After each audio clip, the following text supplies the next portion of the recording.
I bet I drill a clean hole in somebody today. Welcome back to the channel, everyone. Today we're going to look at the feedback Discord one final time before they release the update for season 3, right? Yoshimitsu, and they're going to do some balance changes. They're going to fix some bugs. So how much of this stuff in here will be addressed, we'll find out now. We'll start. So the first one is this one. If the first hit of Heat Smash whiff, the second hits, every other character wall splat, why not Jin? Oh, they're still talking about that. This one is talking about how if you whiff, look at the range on that Heihachi Heat Smash. But this is actually a pretty good point, because I was saying that maybe since it pushes so far, it does this. But look at Heihachi. It throws you against the wall so far for a clean wall splat. And then when you look at Jin, flat.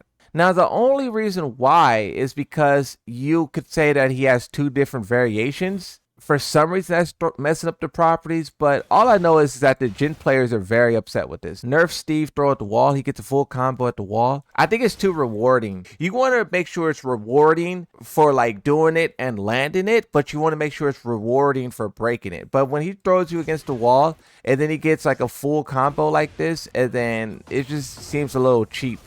So I do think that they can make this to where you just get guaranteed follow-up. Not a wall splat though. Or they should make it to where you can't tornado from it. Me personally, I don't think no throws should wall splat for like full combos. Me personally. Where like, yes, you landed the throw, but do you need to then get a 90 plus damage, a 70 plus damage combo from it? It's like, Currently, Devil Jin hitbox does not match corresponding claw animation even slightly. The actual hitbox is smaller, misaligned with the animation, resulting in very unclear, frustrating interactions. Okay. You can see that Eddie does right there. You can see he backdashes a little bit out of range of that. And honestly, I think that should not hit. You can argue whether or not it should clip his hands. I don't know if that's like something we want to talk about, like that if the hands get hit, then you get hit. But that's very good defense from the Eddie player. Round start, back away, and then whatever happens to you happens. I don't know, Devil Jin player, you might be a scrub, bro. You might be part of the problem, low-key. A lot of characters like Leroy have mid-crushing abilities that maybe should be looked into. Mid-crushing is always such a weird thing. That's what we were reporting? I don't know, Reina. You might be part of the problem, Reina.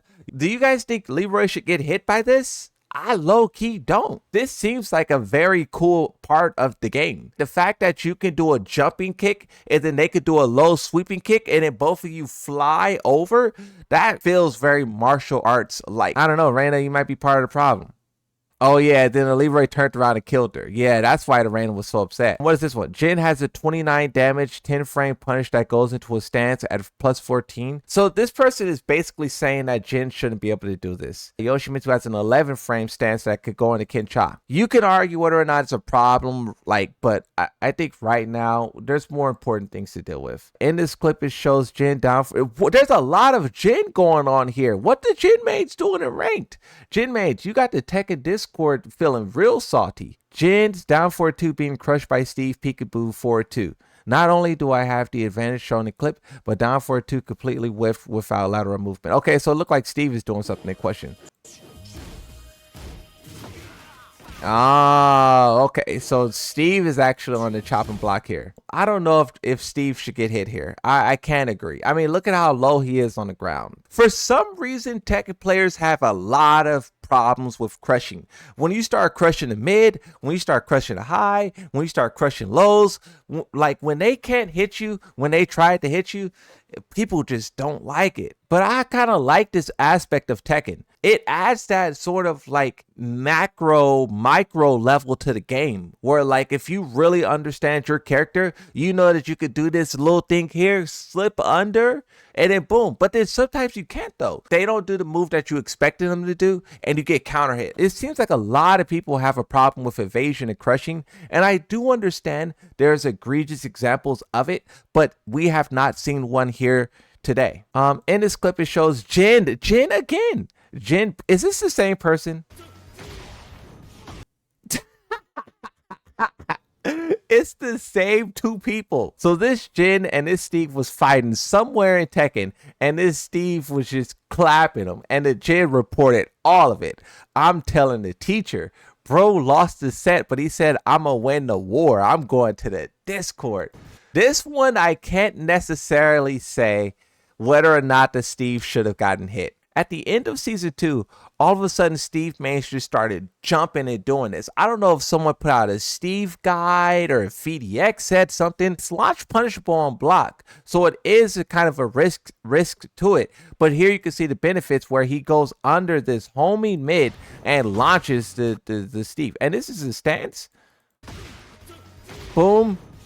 What's the frames of it? A 17 frame move. Anna QC forward 1, JC 1, the same recovery. So this is talking about the difference in the animation of Anna's attacks. So normal, stance, and blue spark. Remember how I said that the Tekken developers give themselves a lot of homework because they're balancing the same move multiple times? This is an example of it where you have the same move with 3 different properties. And I don't even know if this move does anything on heat. Life gain, chip damage, different properties. So much work they gave themselves. But let's look at the clip. Hitbox 3-4, very high hitbox, which causes certain moves to go under. Goes under.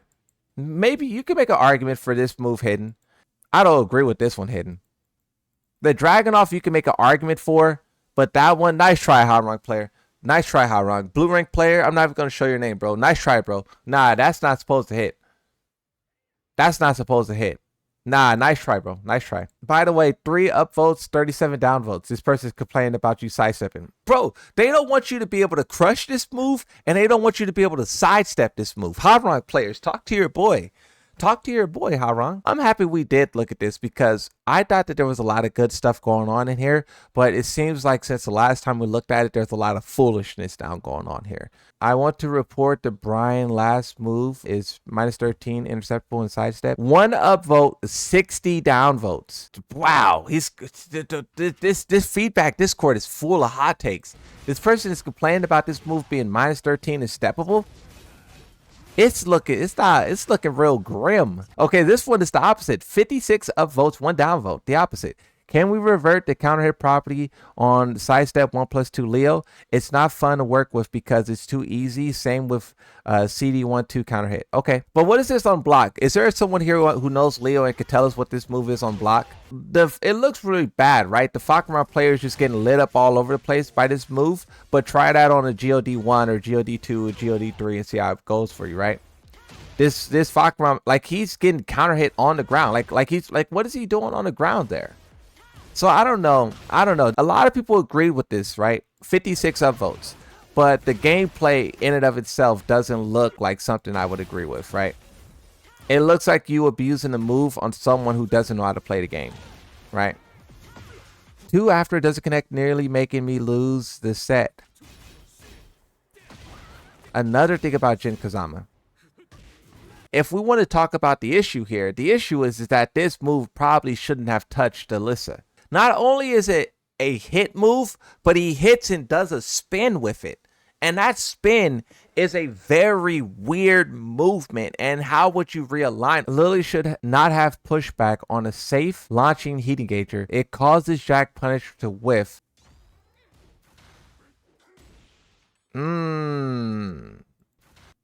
It's -13.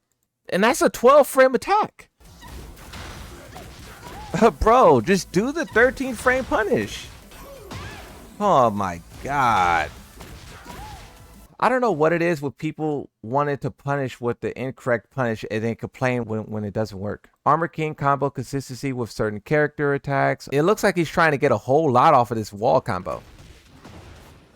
You already got 85 damage. And then you do this.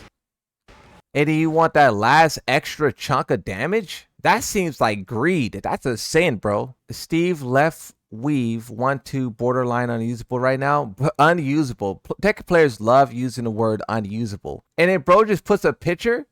What do you mean it's unusable? You didn't even put a video. You just put a picture. Oh my god. Bro said, I don't feel any reward from whatever this stance is anymore. 1 upvote and 132 downvotes. The Tekken feedback Discord has been hijacked by idiots. This is the worst we've seen it ever. Good thing I did go in here because this is madness, bro. What are we talking about? No reward. You're getting 13 hits, 67 damage? Bring back at least season 2 damage. Bro wants a damage buff. I don't feel the reward. Developers, give me more damage so I can feel it. The technique is a signature move of the character Yoshimitsu. But clearly near the wall, it allows you to gain a huge advantage with virtually no risk. This is the clip that went viral. And it allows you to just do a crazy mix-up, right? Yoshimitsu, low unblockable, and then you crouch with this here, get that notification off the screen. You crouch, and then you do this move, which picks you back up. You stay down, he crouch. Bro, what kind of... where is the original clip?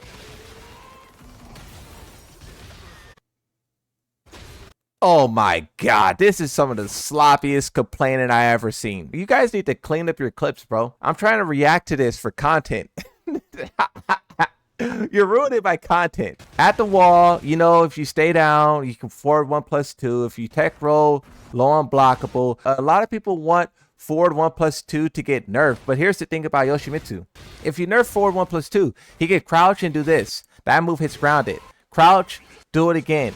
And then you get up, low unblockable, right? So I will say that this mix-up is very hard to counter. I personally think that it's not the low unblockable that's at fault. This may be Yoshimitsu downplay, but this same exact thing was possible, low unblockable, right? Was it possible in Tekken 7, but was not possible is all of the ground hitting moves that forces you to stand up. In Tekken 7, you only had CD1. And it was also launch punishable. So if you guessed correctly and you got up and Yoshimitsu did that move, launch punish. Now, Yoshimitsu have these moves that are safe or -12. That's the issue, is that the same thing is possible, but the moves that he's using to do it with are safer. And you guys can't capitalize when you guess correctly. You can't launch Yoshi anymore. But for now, that is the Tekken Feedback Discord. A lot of terrible ideas in there today. Very disappointing. Very disappointing.